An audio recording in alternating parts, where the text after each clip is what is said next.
Work वाला, काम वाला। कौन सा? हमको इससे पता चलता है कि कोई काम हो रहा है। हिंदी में इसको जो क्रिया बोलते हैं, मतलब वह शब्द जिससे हमें क्या पता चले, किसी काम के करने या होने का पता चले। क्या पता चले? करने या होने का। जब हमको किसी वर्ड से किसी काम के होने और करने का पता चलता है तो हम उसको क्या कहते हैं? वर्ड। और अगर शॉर्ट में इसका डेफिनेशन याद करना है तो a word is an action word. Word कैसा है? Action word. एक्शन वर्ड है। कैसा वर्ड है? Action word. तो देखो हम पहचानेंगे कैसे कि कोई जो है वर्ड है, किसी सेंटेंस में क्या वर्ड है, हम कैसे पहचानेंगे? कौन बताओगे? इसका कुछ रूल है, सिंपल सा रूल्स है। रूल्स ये है कि हम उसमें पूछेंगे कि सब्जेक्ट क्या कर रहा है। क्या पूछेंगे? सब्जेक्ट क्या कर रहा है। What is subject doing. कोई भी सेंटेंस बनता है, सेंटेंस बनाने के लिए किसकी आवश्यकता होती है? सब्जेक्ट, वर्ब और ऑब्जेक्ट। इन तीनों चीज से मिलकर के क्या बनता है? सेंटेंस बनता है। क्या बनता है? सेंटेंस बनता है। तो अब उस सेंटेंस में वर्ब है और कौन सा वर्ड वर्ब है ये हमको कैसे पता चलेगा? जैसे हम लिखते हैं राधा इज अ डॉक्टर। क्या लिखे? Radha is a doctor. Radha क्या है? डॉक्टर है। तो अभी देखो, या फिर हम यहाँ लिखते हैं राधा इज डांसिंग। क्या लिखेंगे? Radha is dancing. Radha is dancing. तो अभी यहाँ पे हम देख रहे हैं, हम अभी क्या बोले, इसमें पता करना है कि इसमें वर्ब क्या है। तो कैसे पता करेंगे कि वर्ब क्या है? तो पहले सबसे पहला क्वेश्चन कि व्हाट इज सब्जेक्ट डूइंग, मतलब सब्जेक्ट क्या कर रहा है। इस सेंटेंस में देखो राधा क्या कर रही है? डांस कर रही है। तो सब्जेक्ट इसमें क्या है? डांसिंग। राधा, हम सब्जेक्ट पूछे हैं, राधा क्या है? सब्जेक्ट है। अभी बताओ सब्जेक्ट किसको कहते हैं? जिसके बारे में हम क्या करते हैं? बात करते हैं। मतलब जो कोई काम कर रहा हो, किसी सेंटेंस में जो एक्शन को परफॉर्म कर रहा हो, वो क्या कहलाता है? सब्जेक्ट कहलाता है। तो अभी यहाँ पे सब्जेक्ट क्या कर रही है? डांस कर रही है। तो ये जो डांसिंग है, ये डांसिंग क्या है? ये डांसिंग वर्ड है। क्या है? वर्ड है। दूसरा क्वेश्चन आता है, मतलब अब जरूरी तो नहीं है कि वर्ड में कुछ ना कुछ एक्शन ही हो रहा हो। दूसरा क्वेश्चन है वर्ड को पहचानने का कि वो सब्जेक्ट क्या है, मतलब सब्जेक्ट खुद में क्या है। कुछ ना कुछ तो सब्जेक्ट होगा ना। अभी यहाँ पे क्या है? Radha is a doctor. क्या है? Radha is a doctor. तो राधा इसमें क्या है? सब्जेक्ट है। और राधा है क्या? डॉक्टर। अब इन दोनों को कनेक्ट कौन कर रहा है? वर्ब। तो वर्ब क्या है इसमें? इज क्या है इसमें? वर्ब है। समझने में किसी को कोई प्रॉब्लम? तो सिर्फ इतना ही नहीं, वर्ब जो है हमें और भी चीजें बताता है। पहले तो हम देखें कि सब्जेक्ट क्या कर रहा है, ये बता रहा है। इसके अलावे वर्ब का काम होता है पोजेशंस को शो करना, बिलोंगिंग्स को शो करना। किसको शो करना? बिलोंगिंग्स और पोजेशंस को। जैसे हम लिखते हैं I have a new car. क्या लिखते हैं? I have a new car. मेरे पास क्या है? एक नई गाड़ी है। तो ये क्या है? आई क्या है इसमें? सब्जेक्ट है। और न्यू कार ये क्या है? ऑब्जेक्ट है। क्या है? ऑब्जेक्ट है। अभी इसमें शो क्या कर रहा है? ये हैव जो है, हैव क्या है? ये वर्ब है। ये वर्ब क्या शो करता है? पोजीशन शो करता है। मतलब किसके पास? ये कार किसके पास है? मेरे पास है। किसके पास है? मेरे पास। तो कहीं भी हैज, हैव, हैड रहे तो ये कौन सा होगा? Possessive verb. क्या है? Possessive verb. तो अभी आते हैं इसमें, verb are the most important part of a sentence. In fact we can not form a sentence without a verb. तो यहाँ पे एक वर्ड है जो बताती है कि वर्ब क्या है, किसी भी सेंटेंस का बहुत ही महत्वपूर्ण हिस्सा है। अगर हम वर्ब नहीं लिखेंगे तो कोई सेंटेंस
अभी देखो इन दोनों में डिफरेंस क्या है? क्या डिफरेंस है? एक के आगे क्या लग गया है? IN लग गया है, बस। और कोई डिफरेंस है क्या? ये तो है नाम में, कि नाम में कोई डिफरेंस नहीं है। एक है ट्रांजिटिव और दूसरा है इंट्रांजिटिव, लेकिन इन दोनों के मतलब में बहुत चेंज हो जाता है। अगर इस सेंटेंस को जो भी ट्रांजिटिव वर्ब है, अगर ट्रांजिटिव वर्ब को किसकी आवश्यकता होती है?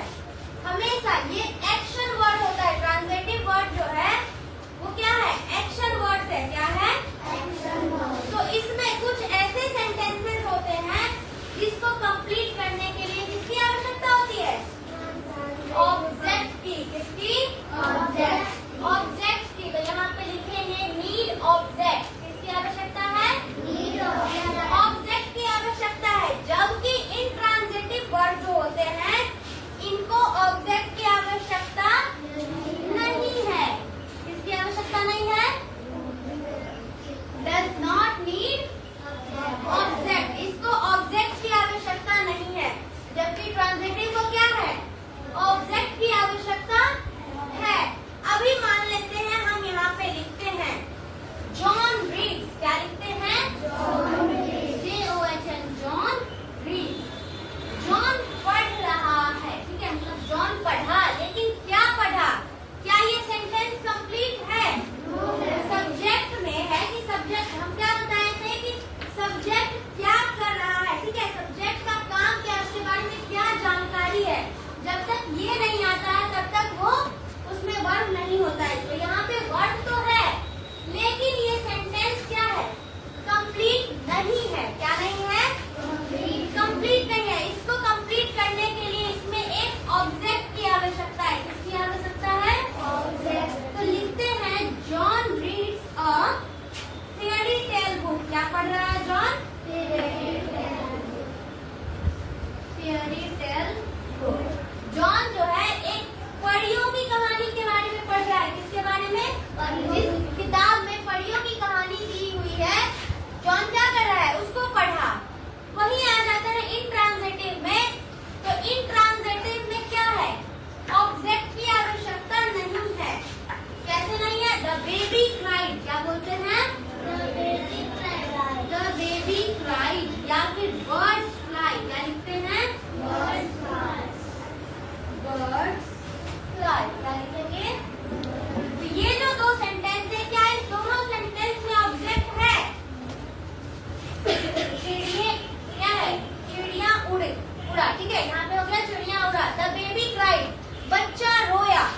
क्या इसमें? बच्चा कैसे रोया, क्यों रोया, ये सब की आवश्यकता है?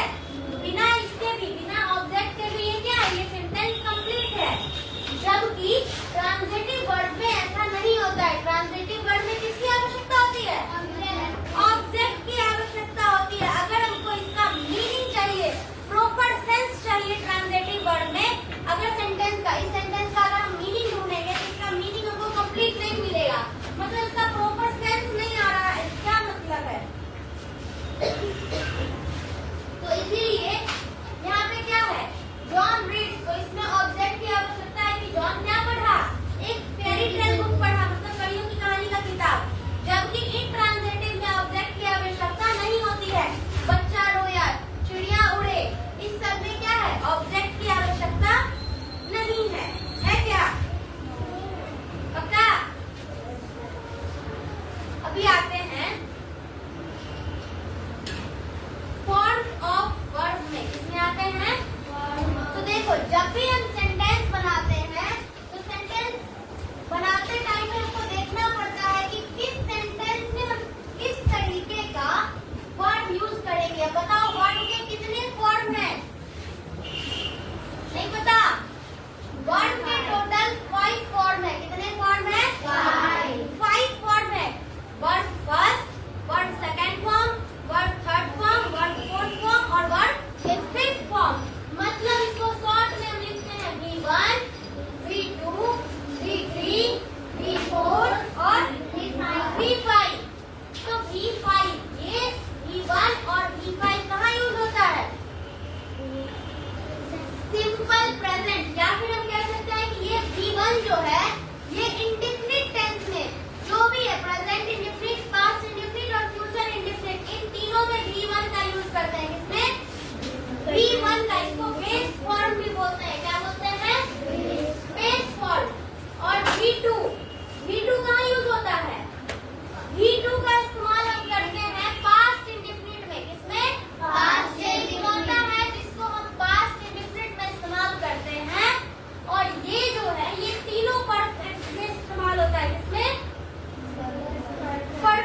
देखो जो बेस फॉर्म होता है, जैसे क्या, रन, वॉक, उसके बाद ईट।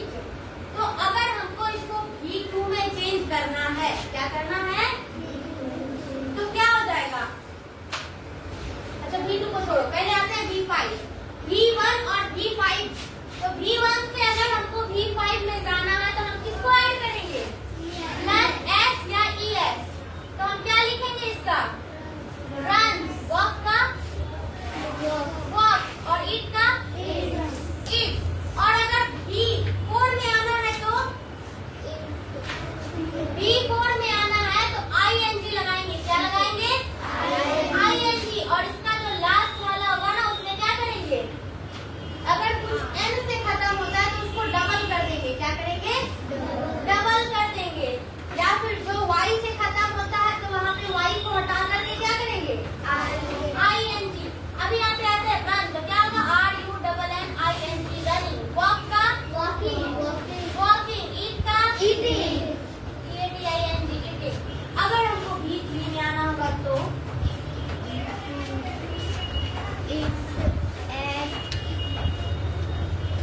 जल्दी बताओ, V3 में आना होगा तो V3 में आते हैं तो हम नॉर्मली क्या लगा देते हैं, ED। क्या लगाते हैं, मतलब ज्यादातर केसेस में ED लगता है, V2 और V3 दोनों में। किसमें V2 और V3। तो देखो ये जो होता है ना ED, ET, या फिर हम T लगाते हैं, क्या लगाते हैं, या T लगाते हैं या फिर यहाँ पे T लगाते हैं, ठीक है। ये सब लगा करके हम क्या बना देते हैं, ये सब लगा करके हम उसका V3 बनाते हैं। क्या बनाते हैं, V3 और V2, ये दोनों बनता है इससे। तो V3 अभी मान लो क्या है, वॉक का है, तो वॉक का क्या होगा, क्या होगा, वॉक क्या होगा, WLKED, साइलेंट होता है। ईट का, इसमें EN लगता है, क्या लगता है, ईटेन। और रन का रन। और V2 में भी सेम होता है, वॉक का वॉक, क्या होगा, और ईट का चेंज हो जाता है एट में। किसमें, एट में। ये फॉर्म ऑफ वर्ड समझने में किसी को कोई प्रॉब्लम है, तो देखो इसमें दो तरीका से होता है। एक होता है ये जो जितना भी फॉर्म्स ऑफ वर्ड है ना, इसमें कुछ होते हैं स्ट्रॉन्ग वर्ड, क्या होते हैं, स्ट्रॉन्ग वर्ड, और कुछ होते हैं वीक वर्ड। क्या होते हैं, वीक वर्ड।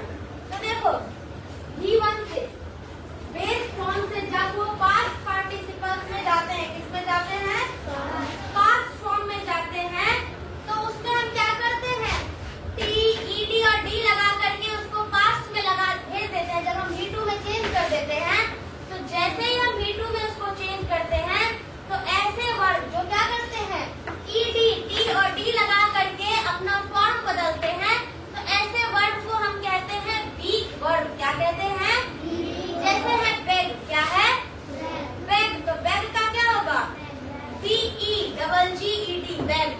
बाय का बाउट, उसके बाद रीड का ब्रेड, ब्रेड। क्रिएट का क्रिएटेड, क्रिएटेड।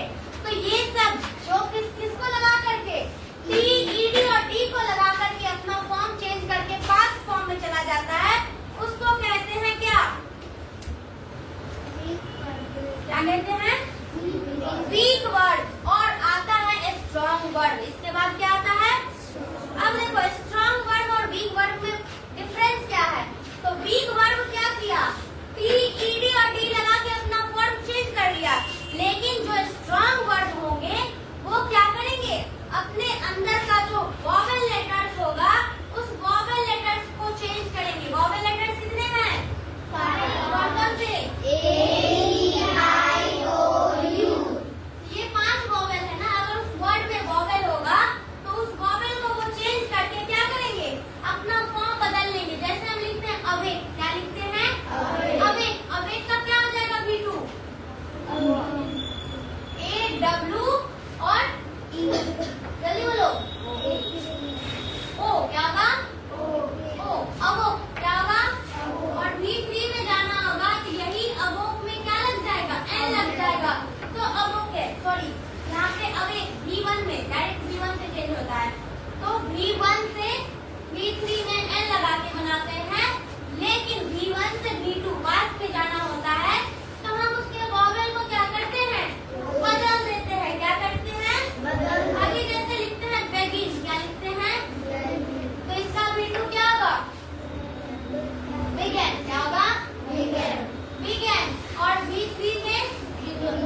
वॉवल। तो यहाँ पे क्या हुआ, यहाँ पहले आई से ए हो गया और फिर आई से यू हो गया। तो हम क्या किए, ये स्ट्रॉन्ग वर्ड्स है। कैसे वर्ड्स हैं? स्ट्रॉन्ग वर्ड्स में हम इसका वॉवल चेंज कर देते हैं। क्या करते हैं? जो इनर वॉवल होते हैं, ये नहीं कि साइड में भी तो यहाँ वॉवल था में, इसको क्यों नहीं चेंज किए? इसको नहीं करना है। जो इनर वॉवल होता है, जो बीच में वॉवल होता है ना, हम उसको चेंज करते हैं। किसको चेंज करते हैं? बीच वाले वॉवल को चेंज करके हम बनाते हैं स्ट्रॉन्ग वर्ड्स। क्या बनाते हैं? स्ट्रॉन्ग